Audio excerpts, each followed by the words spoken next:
Whether you're completely new to cycling or you've been a veteran weekend warrior for many years, everyone knows cycling is an expensive sport. I've been riding my bike for 16 years, and here's a list of things I would buy first if I was to start again. Up first, we have what I deem an essential piece of safety equipment, a rear bike radar. Now, I've had one of these for about a year now, and every time I go on a ride, I always make sure it's charged up. I actually went for a ride a couple of weeks ago and it hadn't charged up, and it felt like driving a car with no rear mirrors. So basically what this thing does, it's got a radar built into here and a rear light. And I don't have any data on how much safer it actually makes you, but I feel like with the rear light on, drivers give you a little bit more space. And the radar section of it means that on your Garmin out in front of you, you can see how many cars are behind you and how quickly they're approaching from behind. Once you get one of these, you're not going to look back, figuratively and literally. You can keep an eye on what cars are behind you without having to look over your shoulder and potentially ride into a pothole. So this is the number one thing I'd recommend for all cyclists, beginners and veterans. If, like me, you followed the trend and you start carbing up for every ride now, and you start to notice that your bin bags are filled with Belvita bars, bags of Haribos and other sweets, then you're going to need suggestion number 2 on this list, which is one of these, which is a sugar flask. Now, I think this was popularised by Jesse Coyle over in Australia. But basically all this is a soft water running flask that you fill with a mixture of sugar and water you heat up on the hob. And it can get you probably 240 grams of carbs for roughly 25p. Now, if anybody knows the price of gels, it's me. I've bought so many over the years, and this thing saves me hundreds of pounds. It's also probably a little bit better for the environment. There's no wrappers going in the bin. There's no wrappers falling out your back pocket when you're at the side of the road trying to fix a puncture or whatever else. So overall, it's better for the environment, saves you shed loads of cash, and I just think it's easier to use one. Speaking of getting stuck at the side of the road with a puncture, number 3 is going to be tubeless tires. Now, I've just set these up. I've been racing on tubeless tires for a couple of years now, but I've recently just got myself a set of Specialized Roubaix tubeless training tires. These are 31 millimeters wide. They are pretty much bomb-proof. The tubeless sealant gets anything that might get through the tire, and it means you're not going to be stuck at the side of the road with any unwanted punctures. A couple of weeks ago, before I switched over to these on my training wheels, I triple punctured in the middle of nowhere, and I had to wait an hour to get picked up, which was not fun.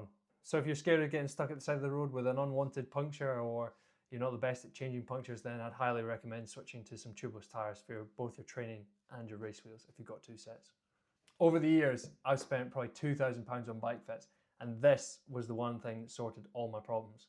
This is a pair of custom sports orthotics, and once you've got these, it's an absolute game changer. Knee pain, saddle pain, foot pain, it solved them all for me. And bang for buck, it's one of the best purchases you can make in cycling. Go and get yourself a pair of custom orthotics made.